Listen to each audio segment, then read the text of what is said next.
Madame, Monsieur, bonsoir. Merci de nous rejoindre à la une de l'actualité.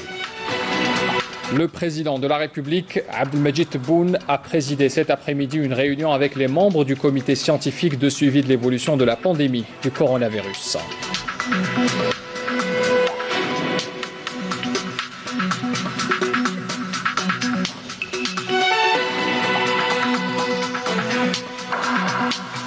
Le bilan du Covid-19, 182 cas confirmés au coronavirus, 118 guérisons et 7 décès ont été enregistrés durant les dernières 24 heures en Algérie.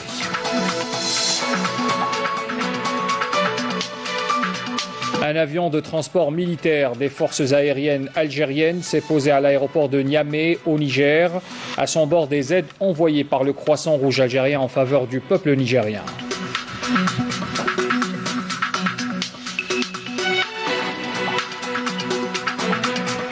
Et puis également cette bonne nouvelle, après plus de 10 années de son dernier signalement, le guépard saharien, espèce en voie de disparition, est de nouveau réapparu dans le parc culturel de l'Aragar, à Tamanrasset. On y reviendra en détail tout à l'heure. Voilà pour l'essentiel des titres de l'actualité. Bienvenue à tous. Pour commencer d'abord cette précision de la présidence de la République concernant des rumeurs qui circulent ces derniers temps, selon lesquelles les vols commerciaux algériens reprendraient le mois prochain. Alors il s'agit en effet de rumeurs infondées émanant de milieux encore otages de pratiques n'ayant plus lieu d'être en Algérie nouvelle. C'est ce que précise un communiqué de la présidence de la République. L'ouverture ou la fermeture de l'espace aérien au vol relève d'une décision souveraine du ressort exclusif des autorités du pays, ajoute encore le communiqué. Et puis, comme je l'annonçais en titre, le président de la République, Abdelmadjid Tebboune, a présidé cet après-midi une réunion avec les membres du comité scientifique de suivi de l'évolution de la pandémie du coronavirus. La réunion s'est déroulée au siège de la présidence de la République en présence notamment du Premier ministre Abdelaziz Jarrad, du ministre conseiller à la communication porte-parole officiel de la présidence de la République Blaïd Mohamedou Saïd, du ministre de la communication, porte-parole du gouvernement Ammar Belhimar, du ministre de la Santé, de la population et de la réforme hospitalière Abdelrahman Ben Bouzid, du ministre délégué chargé de l'industrie pharmaceutique Abdelrahman Lotfi Jamal Ben Bahmed et des membres du comité scientifique de suivi de l'évolution de la pandémie du coronavirus.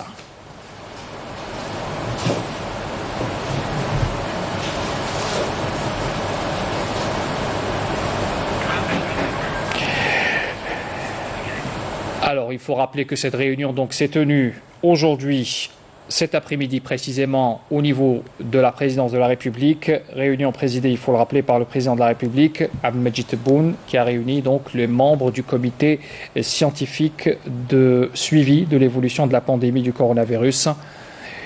Bien sûr, nous aurons l'occasion de revenir sur les détails de cette réunion et ce qu'il en a résulté dans nos prochaines éditions.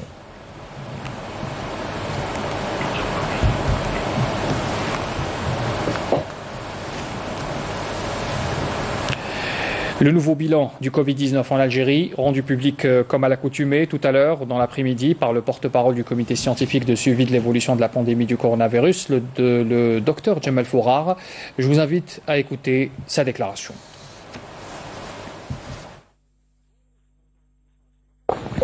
En Algérie, la situation épidémiologique du Covid-19 au lundi 18 mai 2020 se présente comme suit. Pour les principaux indicateurs, au cours des 24 dernières heures, il a été enregistré 182 nouveaux cas, 118 patients guéris, 25 patients en soins intensifs et 7 nouveaux décès. Avec les 182 nouveaux cas confirmés, le total cumulé des cas est de 7201 cas répartis à travers 48 wilayas. Au cours de ces 24 dernières heures, 18 wilayas n'ont pas enregistré de cas. Alger, Oran, Blida, Sétif, Constantine et surtout Béchar ont enregistré le plus de cas. Concernant les décès, 7 nouveaux décès ont été enregistrés, 3 à Sétif, 1 à Alger, Béjaïa, Ain Defla et Sidi Bel Abbas. Le nombre cumulé de décès est de 555. 12 002 patients bénéficiaient du traitement dans le cadre du protocole thérapeutique. Le nombre total de malades guéris et qui ont quitté les établissements hospitaliers est de 3 625, dont 118 au cours des 24 dernières heures. Il est enfin à noter que 25 patients sont actuellement hospitalisés en soins intensifs. Nous affirmons encore une fois que toute négligence à l'égard des mesures préventives de base entrave les efforts de lutte contre l'épidémie et aggrave inévitablement la situation épidémiologique. Par conséquent, nous rappelons une fois de plus la nécessité d'une vigilance constante et d'un strict respect des mesures de prévention. Merci de votre attention. Le ministre des Finances, Abdelrahman Raouia, a présenté ce lundi le projet de loi de finances complémentaire pour l'exercice 2020 devant la Commission des finances et du budget de l'Assemblée populaire nationale. Alors c'est un projet de loi de finances complémentaire qui a été élaboré, il faut le rappeler, dans un contexte qu'on pourrait qualifier d'exceptionnel et d'inédit parmi la conjoncture, plutôt marquée par la conjoncture de deux facteurs majeurs, à savoir d'abord la stagnation économique mondiale et la crise sanitaire globale sans précédent. C'est ce qu'a rappelé donc Raouia à cette occasion. Et dans les faits, justement, le projet de loi de finances complémentaire prévoit la révision du cadrage macroéconomique de la loi de finances initiale en fonction des développements imposés par la double crise de la pandémie du Covid-19 et de l'effondrement des prix du pétrole. Éclairage avec Karim Haïfa. Compte tenu de la chute drastique des cours du pétrole ces derniers mois, le projet de loi de finances complémentaire pour 2020 a été calculé sur un prix de référence du baril de pétrole à $30, le prix de marché ayant baissé également de $60 à $35. Et en fonction de ce recul des recettes, les dépenses du budget ont été revues à la baisse de près de 6% par rapport à la loi de finances initiale, dont près de 4,8 milliards de dinars pour les dépenses de fonctionnement et 2,6 milliards de dinars pour les dépenses d'équipement. Un recul qui impactera également la croissance économique estimée à moins 2,63% contre une croissance positive de 1,8% prévue dans la loi préliminaire.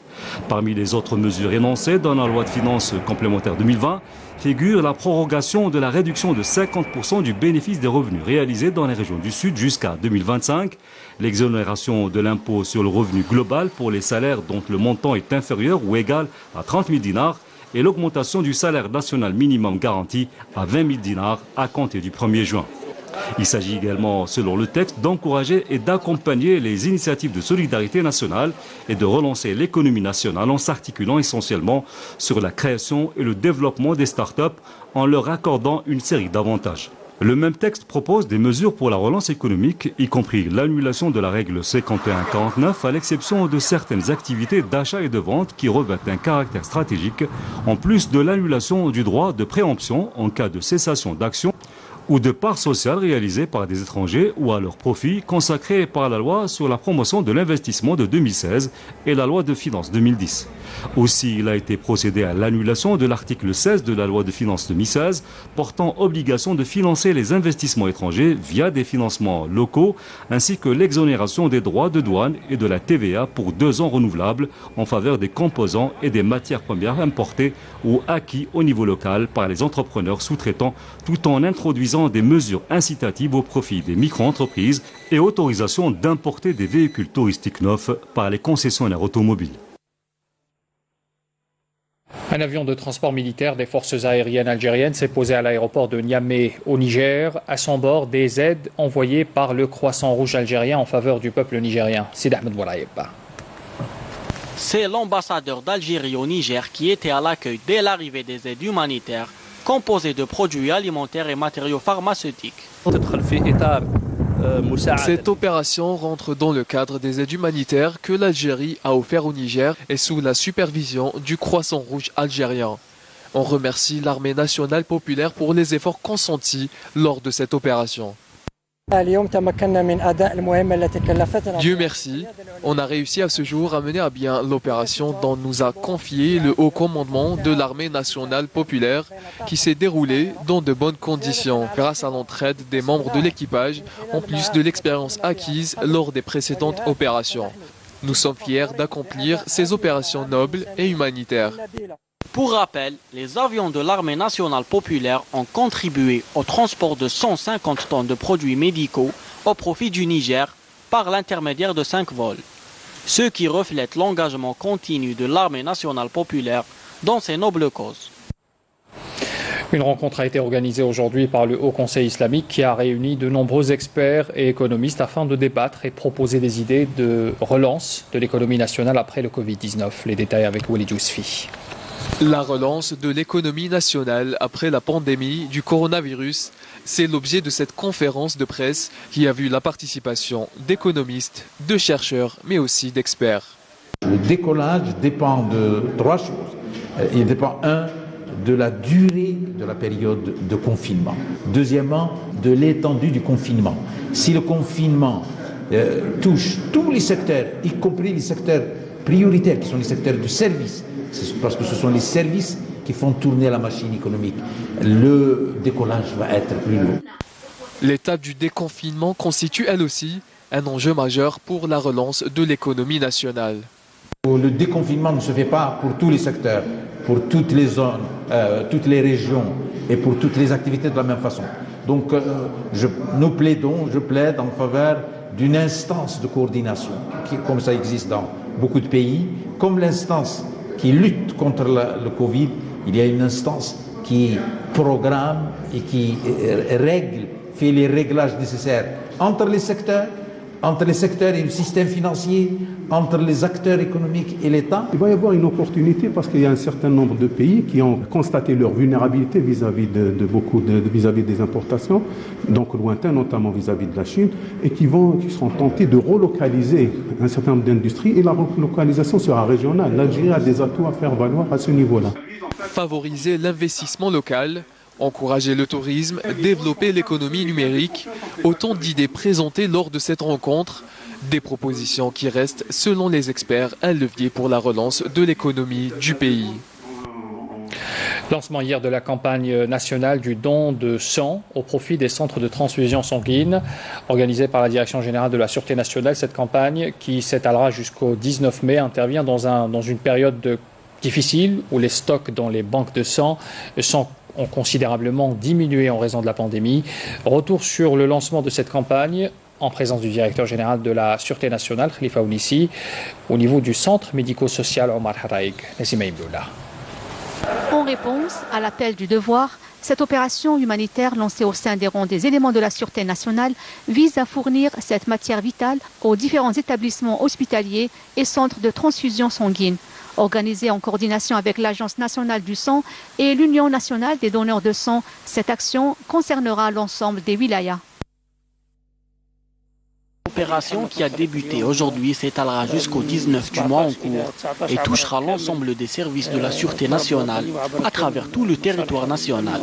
C'est là un élan de solidarité connu chez la Direction générale de la Sûreté nationale.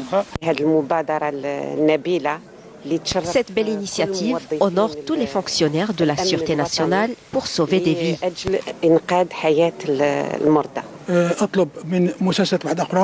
Je demande à d'autres établissements de suivre l'exemple de la DGSN et d'organiser des campagnes de dons de sang, car beaucoup de personnes atteintes de cancer et beaucoup d'enfants souffrant d'hémopathie sont dans le besoin absolu de sang et de ses dérivés.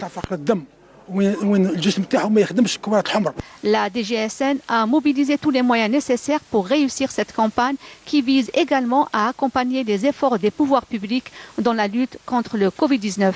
Il est à rappeler que cette campagne est la 14e du genre organisée par la DGSN. Les 3 dernières éditions ont permis notamment de collecter 35 000 poches de sang à partir de dons des éléments de la Sûreté nationale. Le juge d'instruction près le tribunal de Dar Beda à Alger a ordonné hier le placement du directeur général de la pharmacie centrale des hôpitaux Tarek Jaboub en détention provisoire pour passation de marché en violation de la législation. Le juge d'instruction a ordonné également le placement en détention provisoire pour le même chef d'accusation du directeur des achats, Kamel Slimani, et du sous-directeur en charge des équipements médicaux, Abdelatif Tali, et le placement sous contrôle judiciaire du directeur des finances et de la comptabilité, Farid Chibana. L'autorité de régulation de l'audiovisuel a indiqué dans un communiqué que sa médiation avait abouti à la signature d'un accord entre le Centre algérien de développement du cinéma, le CADC, relevant du ministère de la Culture, et l'établissement public de télévision, le PTV, sur la méthode d'exploitation d'une série de films cinématographiques et autres documentaires uniquement durant la période de confinement. L'ARAV a été saisie, il faut le rappeler, d'une réclamation en date du 11 mai dernier pour arbitrer un différend survenu entre le CADC, qui relève du ministère de la Culture donc, et le PTV concernant la méthode d'exploitation d'une série donc de ces films cinématographiques et autres documentaires remis par la la CADC à l'EPTV pour diffusion durant cette période de confinement. Il faut rappeler aussi que le confinement, c'est en contrepartie sans contrepartie financière. Il faut rappeler donc précisément en vertu d'un contrat signé par les deux parties, précise encore l'ARAV dans son communiqué. Algérie commémore aujourd'hui le 64e anniversaire de la Journée nationale de l'étudiant, 19 mai 56. Ce jour-là, les étudiants algériens ont quitté les bancs de l'université pour entamer une grève générale et protester contre le colonialisme. Grâce à leur action et leur patriotisme, ces étudiants ont impulsé un nouveau souffle à la lutte pour la libération de notre pays. Mounana Walhamouti. Lorsque la liberté et la souveraineté de la patrie priment, les rêves et les ambitions sont abandonnés. Animés par un patriotisme ardent, les étudiants algériens décident un certain 19 mai 56 de quitter les bancs des lycées et des universités pour participer au combat libérateur. Leur objectif étant de faire connaître les objectifs de la révolution armée et d'affirmer le droit du peuple algérien à la liberté et à l'autodétermination.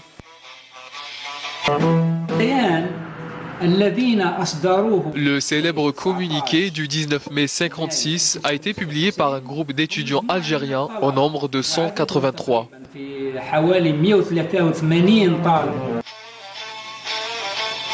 La grève générale des étudiants ce 19 mai a été un tournant marquant et décisif qui a fortement propulsé la révolution algérienne, battant ainsi la thèse colonialiste présentant la révolution algérienne comme un acte de rébellion passager.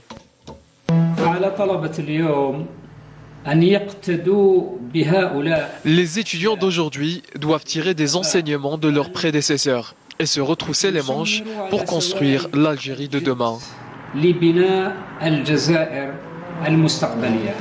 Le 19 mai, cette journée mémorable demeure le témoin de la conscience politique des étudiants algériens qui ont choisi de sacrifier leur réussite scolaire pour la lutte armée. Cette date est l'occasion pour la nation algérienne de témoigner sa gratitude envers ces jeunes qui ont porté haut la voix du peuple algérien et ont fait prévaloir la dignité et la liberté de l'Algérie. La Commission nationale de l'observation du croissant lunaire informe que la nuit du doute consacrée à l'observation du croissant lunaire du mois de Shawwal pour l'année 1441 de l'Hégire a été fixée à vendredi prochain. Une conférence consacrée à la nuit du doute sera organisée après la Salat al-Maghrib à Dar al-Imam al-Muhammadiyya. Elle sera transmise en direct par les médias audiovisuels. Et puis je l'ai annoncé tout à l'heure en titre, c'est une bonne nouvelle. Le guépard saharien, espèce en voie de disparition, est de nouveau réapparu dans le parc culturel de l'Ahagar à Tamal Rasset. Vous le voyez donc, cette conférence qui a été consacrée à la présentation de cette découverte, de cette réapparition, donc de cet animal qui caractérise cette région particulière dans le sud de l'Algérie, notamment donc cette espèce qui existe seulement en Afrique du Nord, chez nous, dans le sud. Alors il faut rappeler que cette réapparition intervient après 10 ans de son dernier signalement. Le guépard saharien, espèce inscrite sur la liste rouge menacée d'extinction par l'Union internationale pour la conservation de la nature, a été observé récemment par les équipes scientifiques de l'Office du parc culturel de l'Ahagar. Et justement, pour en parler, nous avons avec nous le directeur du projet des parcs culturels algériens, Salah Moukran. Bonsoir à vous, merci d'être avec nous par téléphone. Merci. À vous aussi. Alors, c'est une découverte extraordinaire, vous le concédez. Le retour de ce félin qui caractérise cette région est inespéré, monsieur. Oui, bon, je vous remercie. Donc, c'est pour nous, donc, c'est une bonne nouvelle pour cette année. Cette observation, donc, est venue suite à un travail qui a déjà commencé depuis 2017. Pour nos équipes, donc, ont sillonné plusieurs régions du parc du Tassili et du parc de l'Ahagar, en mettant en place un protocole scientifique d'observation et d'observer non seulement le guépard, mais toutes les espèces de proies. Et au final, on a eu ces observations le mois dernier. Donc, la première observation a été faite de nuit la fin mars, le 23 mars. Et la deuxième observation a été faite le 3 avril. Bon, le 3 avril, voilà. Donc, pour nous, la présence de l'espèce, comme vous l'avez dit, c'est une espèce qui est inscrite, elle est en danger critique d'extinction. Elle n'existe que sur les territoires des parties sud de l'Algérie, donc au parc du Tassili, dans la Hagar et au nord du Mali, dans la Drare des Euphoras.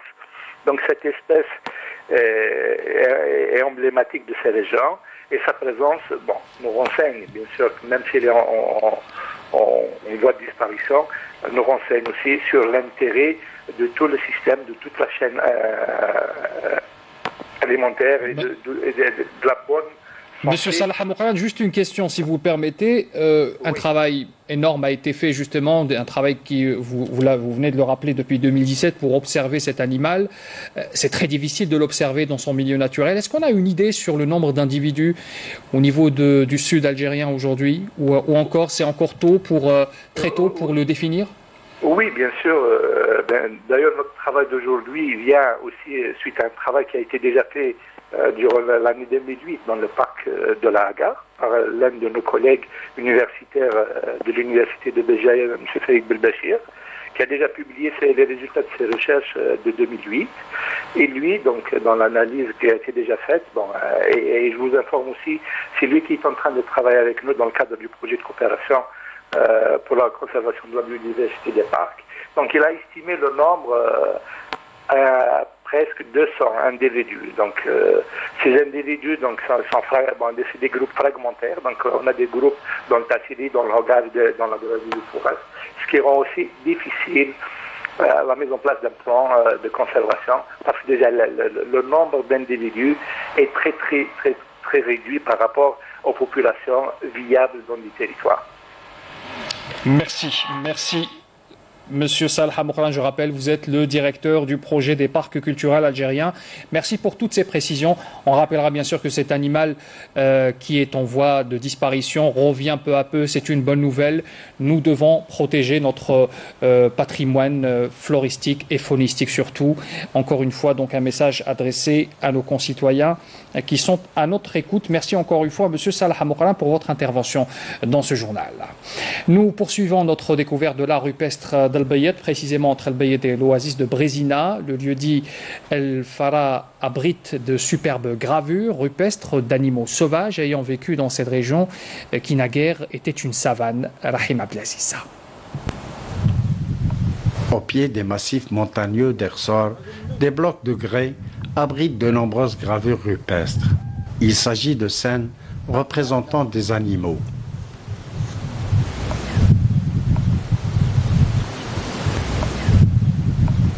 Plusieurs artistes de la préhistoire se sont succédés pour exécuter ces œuvres. Ces gravures cristallisent différents styles où celui de Tezina y est remarquablement présent.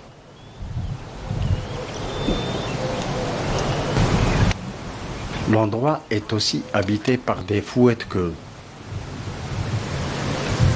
Donc nous sommes à la station d'El Fara, région de Brézina. L'historien Abdelkader nous montre des gravures de bovidés de pur style de Tiziana. Vous voyez bien des antilopes. Ah oui, deux antilopes. Style Tezina. Tezina, c'est parce que vous voyez les pattes longues dépourvues de sabot. Il n'y a plus de sabot. Les extrémités, la queue est très très longue.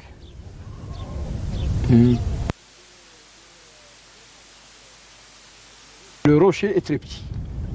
C'est ça ce qui fait le style de Tezina. Pour la station Hadif, qu'il y a d'autres scènes animalières. Oui. D'accord.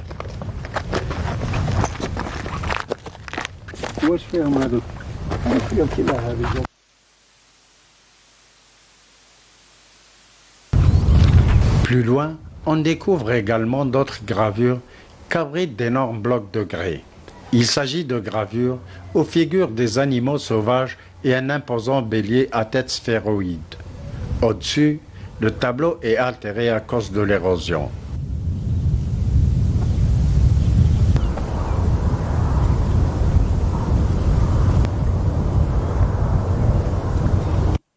Le rappel des titres avant de clore ce journal. La présidence de la République, le président de la République, Abdelmadjid Tebboune, a présidé cet après-midi une réunion avec les membres du comité scientifique de suivi de l'évolution de la pandémie du coronavirus. Les détails à suivre dans nos prochains journaux.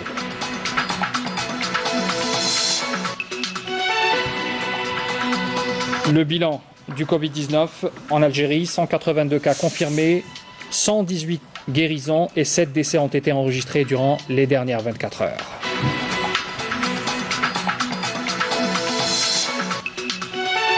Un avion de transport militaire des forces aériennes algériennes s'est posé à l'aéroport de Niamey au Niger. À son bord, des aides envoyées par le Croissant Rouge algérien en faveur du peuple nigérien.